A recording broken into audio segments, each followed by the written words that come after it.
సహకారం అన్ని రకాలు అందించాలని ఆలోచనతో మేము ఉన్నాం. ప్రభుత్వంకి ఎన్ని ఇబ్బందులైనా ఆర్థికపరమైన సమస్యలున్నా ఈ దేశానికి వెన్నెముకైన రైతాంగానికి సంబంధించి మేము కేంద్రాన్ని మీరు గతంలో కేంద్రాన్ని సహకారానికి ఈ ఫెడరల్ సిస్టంలో కేంద్రము రాష్ట్రము ప్రజా అవసరాలను తీర్చాల్సిన రెండు ప్రభుత్వాలు కలిసి పనిచేయాలి. మీరు కేంద్రంతో సత్సంబంధాలు లేక కేంద్రంలో ప్రధానమంత్రి వస్తే కూడా ముఖ్యమంత్రి కలిసే పరిస్థితి లేదు. మేము తప్పకుండా మేము పన్నులు కడుతున్నాం, మన ప్రజల పన్నులు కేంద్రానికి వాటా, తప్పకుండా అభివృద్ధిలో కూడా కేంద్రం నుంచి వాటా తీసుకుంటాం. మన బాధ్యత రాష్ట్ర ప్రభుత్వం బాధ్యత. అది పాజిటివ్ యాటిట్యూడ్, సానుకూలమైన సత్సంబంధాలు నెలకొల్పాలని. అధికారం పార్టీలతో సంబంధాలే, ప్రధానమంత్రి ముఖ్యమంత్రి,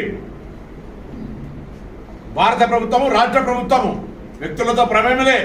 ఇలా ప్రజా అవసరాలకు సంబంధించిన ప్రజా సమస్యల మీద, అది మెట్రో రైలు కావచ్చు, మూసీ కావచ్చు, త్రాగునీరు సమస్య కావచ్చు, ఇలా ఆనాడు మిషన్ భగీరథ, ఇలా మాకు చాలా ఇబ్బందులు అయితే ఉన్నాయి. అధికారుల ఒత్తిడి, ప్రజల ఈ యొక్క అధికారంలో ఉన్న నాయకత్వ ఒత్తిడి మేరకు మొత్తంగా మిషన్ భగీరథ 100% త్రాగునీటి సమస్యలు పరిష్కరించమని కేంద్రాన్ని నివేదిక ఇచ్చినారు. ఇలా మనం నిధులు అడిగితే మీరు 100% స్టాచ్యురేషన్ అయిపోయింది కదా అంటారు. ఊర్లలో పోతే ఎక్కడికక్కడ నీళ్లకు సంబంధించిన సమస్యలు అట్లనే ఉన్నాయి. మిషన్ భగీరథ 100% ఎప్పుడైనా అవుతుందా? ఎప్పుడు కానీ కొత్త గృహాలు అవుతుంటాయి, కాలనీలు పెరుగుతుంటాయి. ఇది ఒక రన్నింగ్ ప్రాసెస్. అది కూడా మినిమం మెన్షన్ చేయలేదు వీళ్ళు. సో అందుకే ఈ ఎండాకాలం కూడా సాగునీటి సమస్య పరిష్కారం అయిపోతుంది, సాగునీటి సంబంధించినటువంటి ఇష్యూ అయిపోతుంది.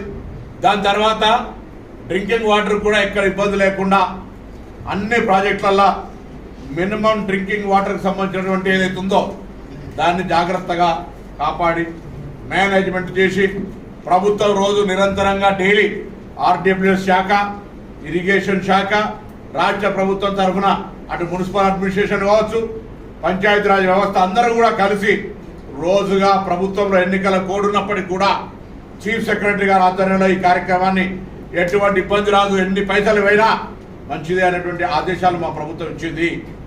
ఆ విధంగా ప్రజలకు విజ్ఞప్తి చేస్తూ ఉన్నాం.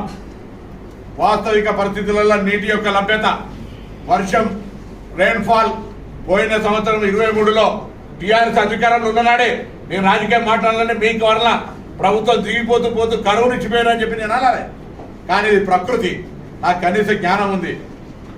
ప్రకృతికి ఎవడు కారణం కాదు, అది నేచర్. కాంగ్రెస్ రాగానే కరువు తెచ్చిందని చెప్పి మూర్ఖులకు ఈ విషయాన్ని అర్థం చేసే ప్రయత్నం చేస్తా ఉన్నా ఎవరైతే వాళ్ళు.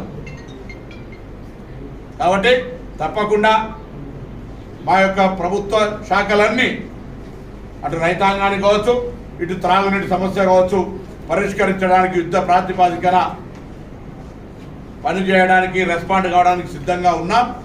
రైతాంగానికి నష్టపరిహారానికి సంబంధించిన లెక్కలేసినాం. వాటన్నింటికి సంబంధించి ప్రభుత్వం ఇప్పటికీ ఒక ప్రకటన చేసింది. ఆ ప్రక్రియ కొనసాగుతోంది. రైతులను ఆదుకునే ప్రభుత్వం కాంగ్రెస్ ప్రభుత్వం మరొకసారి చెప్తా ఉన్నా.